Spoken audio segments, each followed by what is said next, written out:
자, 회의관리 1급 문제 61번부터 70번까지 한번 보도록 하겠습니다. 자, 여러분들은 회의관리 1급 61번 문제를 보아주시길 바랍니다.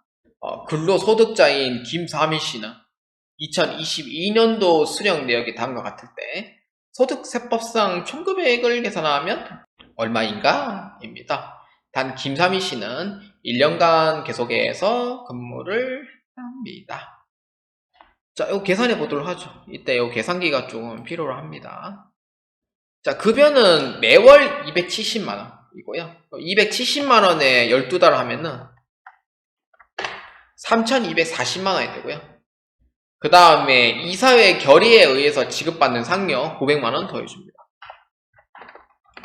그 다음 미사용 연차 수당 더해줍니다. 200만원. 그 다음에 본인 학자금 돼 있죠. 여기에. 학자금은 회사에서 이제 지원을 해준 거기 때문에 요거는 비과세로 처리가 돼요. 그래서 요거는 이제 포함시킬 필요는 없고요. 자가운전 보조금도 실비 변상적이기 때문에 20만원까지는 비과세예요. 그래서 한도가 넘어서 과세되는 거는 없기 때문에 여기까지는 비과세로 보시면 됩니다. 그래서 과세인 것만 다 더해주면 돼요. 그럼 총금액은 얼마예요?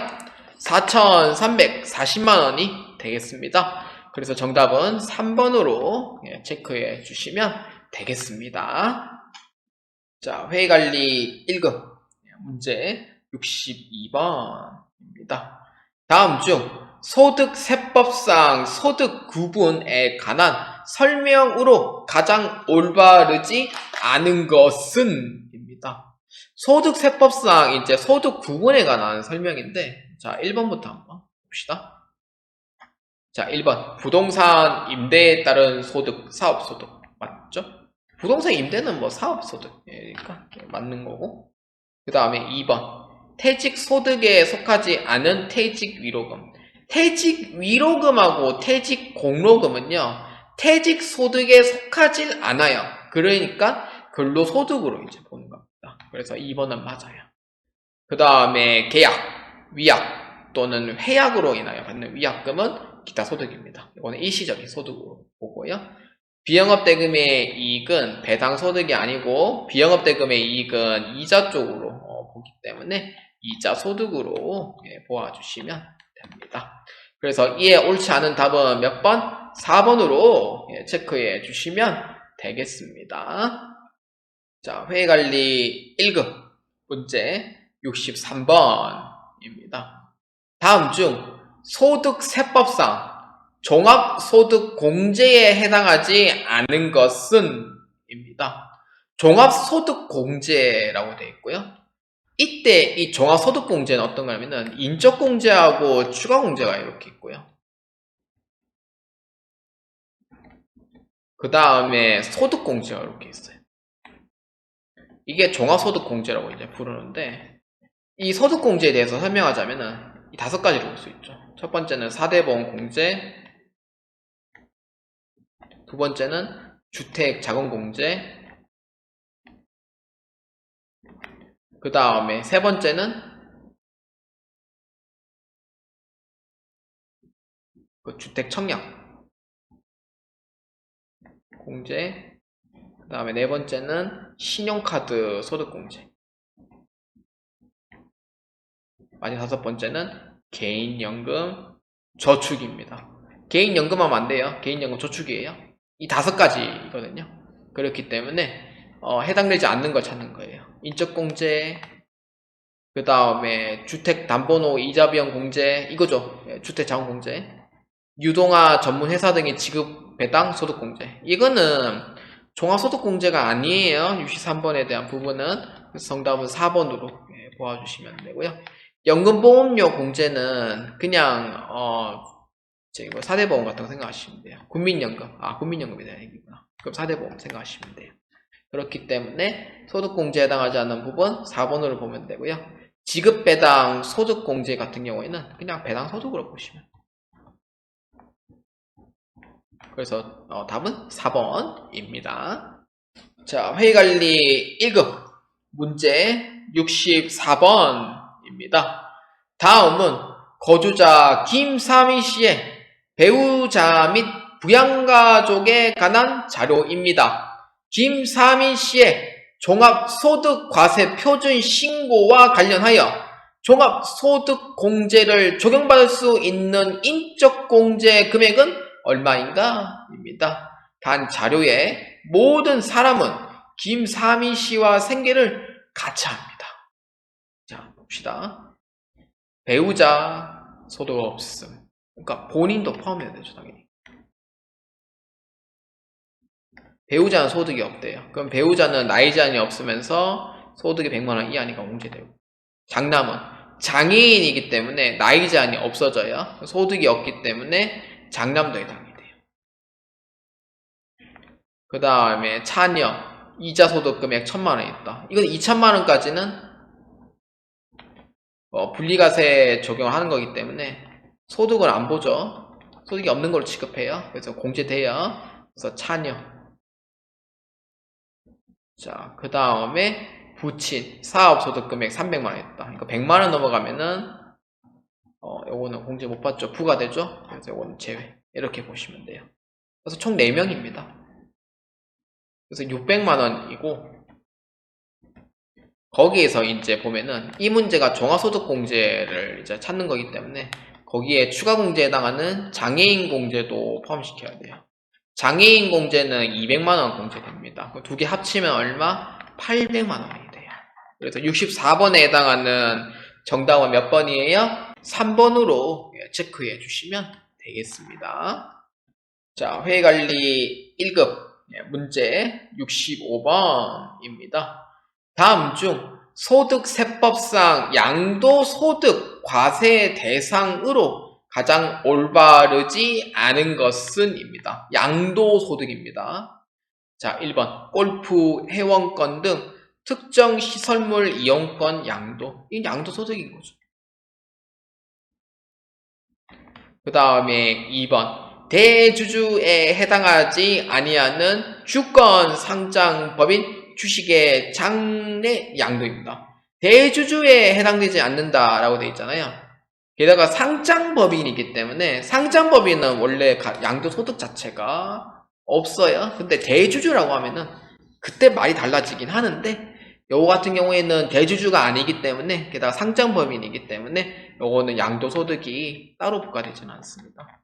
근데 비상장법인일 때만 이제 해당이 되는 거죠. 자, 이렇게 정답은 2번이 틀렸고요. 그러니까 토지 및 건축물 양도소득. 비상장 주식의 양도소득. 이렇게 보시면 돼요. 그렇기 때문에 정답은 몇 번? 2번으로 체크해 주시면 되겠습니다. 자, 회계관리 1급 문제 66번입니다. 다음 중 과세표준 확정 신고 의무에 관한 설명으로 올바르지 않은 것은 입니다. 근로소득만 있는 자, 연말정산으로 종결 가능하다. 맞죠? 근로소득은 2월달 급여 지급을 할 때 연말정산으로 끝내버릴 수 있습니다. 다른 소득이 없어야 돼요. 그 다음에 퇴직소득만 있는 자, 내면 끝나요. 여전직 사업 끝. 그 다음에 연말정산 대상이 아닌 사업소득만 있는 자, 사업소득만 있는 자는 확정신고 해줘야 돼요. 그래서 확정신고 방법으로만 납세 종결이 가능하기 때문에 3번에 대한 부분은 맞아요. 그 다음에 4번 근로소득과 양도소득만 있는 자, 이거는 양도소득은 그냥 확정신고 그냥 해버리면은 그냥 종결이 되기 때문에 남은 거는 근로소득만 남거든요. 일단은 확정신고 방법이 아니라 이것도 연말정산이 가능합니다. 그렇기 때문에 4번에 대한 부분은 틀렸어요. 그래서 66번에다가 몇 번? 4번으로 체크해 주시면 되겠습니다. 자, 회계관리 1급 문제 67번입니다. 다음 중 소득세법상 연말정산에 관한 설명으로 가장 올바르지 않은 것은 입니다. 연말정산에 대한 설명입니다. 자, 1번 한번 봅시다.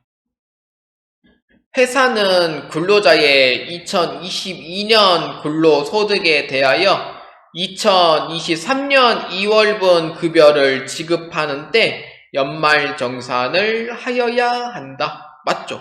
1번에 대한 내용은 맞아요. 2022년도 근로소득에 대하여 2월분 급여를 지급할 때 연말정산을 한다는 게 맞다라고 보아주시면 됩니다. 그 다음에 2번 2022년 중 퇴직한 근로자가 근로소득 및 퇴직소득 외에 다른 소득이 없어요. 그럴 때는 확정신고를 반드시 하여야 한다. 근데 2번은 사실상 맞지 않다고 봐요. 왜냐? 근로소득 및 퇴직소득 외에 다른 소득이 없다고 됐잖아요. 이럴 때는 그냥 연말정산하고 종결시켜버려요. 그래서 2번에 대한 내용은 맞지 않다고 보시면 돼요. 그 다음에 3번 연말정산 의무자는 법인뿐만이 아닌 개인이나 국가, 지방자치단체도 낼 수 있다. 맞습니다. 공무원들도 연말정산 다 해요. 그래서 3번은 맞고 그 다음에 4번 2022년 8월 22일에 퇴직한 근로자의 급여를 2022년도 9월 5일에 지급하는 경우 9월 5일에 연말정산을 해야 한다. 그렇죠. 지급일로 해가지고 이제 연말정산을 실시를 하는 거죠. 그래서 4번에 대한 내용은 맞다고 보시면 돼요. 그러면 이에 올바르지 않은 거 몇 번이에요? 2번으로 체크해 주시면 되겠습니다. 자, 회의관리 1급 문제 68번입니다. 다음 중 일반적으로 원천징수를 하지 않는 소득으로 가장 옳은 것은 입니다. 자, 한번 볼까요? 자, 일반적으로 원천징수를 하지 않는 소득이에요. 자, 은행으로부터 지급받는 이자소득. 이건 원천징수 하죠.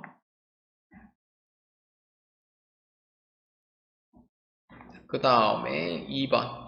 개인이 상장 회사 주식을 보유함에 따른 배당 소득. 68번에 대한 2번에 대한 부분은 잠시만요. 맞네. 개인이 상장해서 주식을 소유하고 있잖아요. 배당 받잖아요. 원천징수 해요. 그 다음에 회사 퇴직에 따른 퇴직소득. 이것도 다음 달 10일까지 납부를 해야 된 원천징수로서 납세 의무가 끝나는 거죠. 정답 몇 번? 4번이에요. 사업소득으로 돼 있잖아요. 사업소득은 원천징수가 일부 있긴 한데 원천징수라는 거를 원칙적으로 하진 않습니다. 그래서 소득세 확정신고를 하는 거죠. 그렇기 때문에 하지 않는 거 몇 번? 4번으로 체크해 주시면 되겠습니다. 자, 회의관리 1급 문제 69번입니다. 자, 다음 중 부가가치세 과세 방법에 관한 설명으로 가장 올바르지 않은 것은 입니다. 자, 과세 방법입니다. 자, 1번. 우리나라의 부가가치세 과세 방법은 전단계 세액공제법을 적용하고 있다. 맞습니다. 우리나라의 과세 방법은 전단계 세액공제법을 적용하고 있어요. 부가가치세 특징에 있죠. 그 다음에 2번. 부가가치세는 납세 의무자와 담세자가 일치하지 않는 간접세다. 맞습니다. 우리는 일치 안 하죠. 세금을 내야 될 사람은 최종 납세자고 세금을 신고하는 자는 납세 의무자가 된단 말이에요. 즉 기업이라는 뜻이 되죠. 그렇기 때문에 맞지가 않아요. 그래서 담세자가 일치하지 않은 간접세다라고 보는 게 맞습니다. 그 다음에 3번. 부가가치세는 납세 의무자의 인적 사정을 고려하는 인세다. 아닙니다. 납세 의무자의 인적 사항은 고려 안 하죠. 왜냐하면은 이거는 물건에 대한 세금이기 때문에 그래서 이걸 뭐라고 부르냐면은 물세라고 불러요.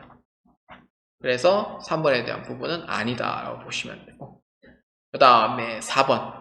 부가가치세는 소비지국 가세 원칙을 적용한다. 맞습니다. 소비지국 가세 원칙을 적용하는 게 맞다라고 보시면 돼요. 그래서 이 올바르지 않은 거 몇 번? 4번으로 체크해 주시면 되겠습니다.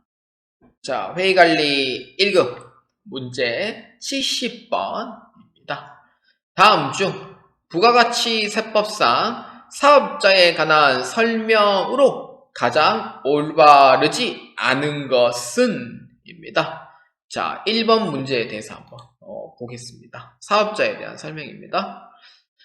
과세 품목을 공급하느냐, 면세 품목을 공급하느냐에 따라 과세 사업자와 면세 사업자로 나눌 수 있다. 그래서 1번에 대한 내용은 맞다라고 보시면 됩니다.